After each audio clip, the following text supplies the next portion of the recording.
Let's make some perfectly soft honey wheat sourdough sandwich bread. We're going to start with 150 grams of active starter and 325 grams of filtered water.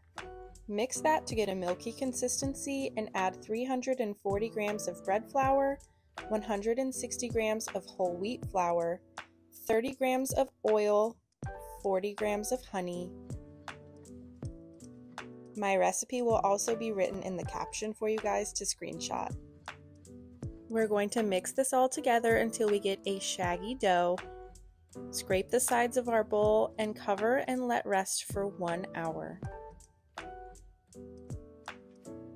After the hour, we're going to start our first round of stretch and folds.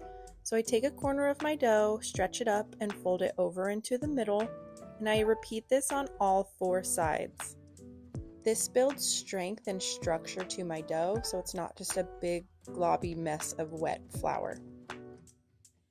We're going to do 4 total rounds of stretch and folds and making sure that they're 30 or more minutes apart. If you go to do stretch and folds and your dough isn't budging, that typically means that it needs more time to rest between stretch and folds. The 30 minutes are more of a guideline than a rule.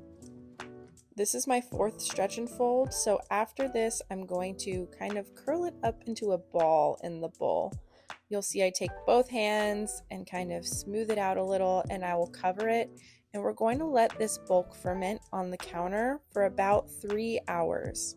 Signs that my dough is ready is it is increased in size by about 50%, and on the underside of the bowl you can see a lot of bubbles.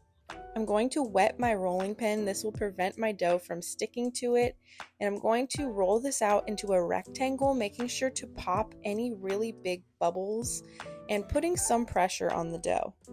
From there, I'm taking the right side of my dough, folding it into the middle, and I'm taking the left side and folding it into the middle, but I'm not overlapping these. From there, I'm very gently widening my dough, making sure that it doesn't rip, because we're going to start rolling this into a log. We want to make sure while we're rolling this log that it's wide enough, so you'll see me stop and kind of adjust the sides. If your dough is sticky, use some water. You can use a bench scraper and just scrape it underneath. I pinch my sides together and I put this in a greased, make sure it's greased either with spray oil or butter. I put this in a bread pan. I'm going to cover this and let this rest for another 2 hours on the counter. About 30 minutes before we are ready to bake, we're going to preheat our oven to 400 degrees, and we're going to make a little steam contraption here.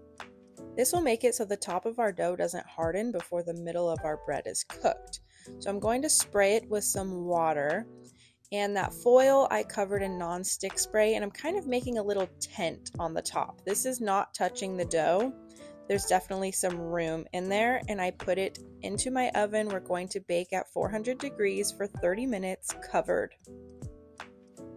Then we will take that foil off, turn the oven down to 375 for 10 to 15 minutes. Then we check our internal temperature should be 200 degrees. We immediately want to get that onto a cooling rack and let it cool for about 1 to 2 hours before we slice it open to prevent it from getting gummy. This is totally optional, but I used my bread slicer to get a perfect cut, and I used these bags I get on Amazon. They're just plastic bread bags. They're perfect for this. I will link them in my Amazon along with everything else that I used. This will stay good on the counter for about 2 to 3 days. If you have leftovers, you can put them in the fridge or freeze them.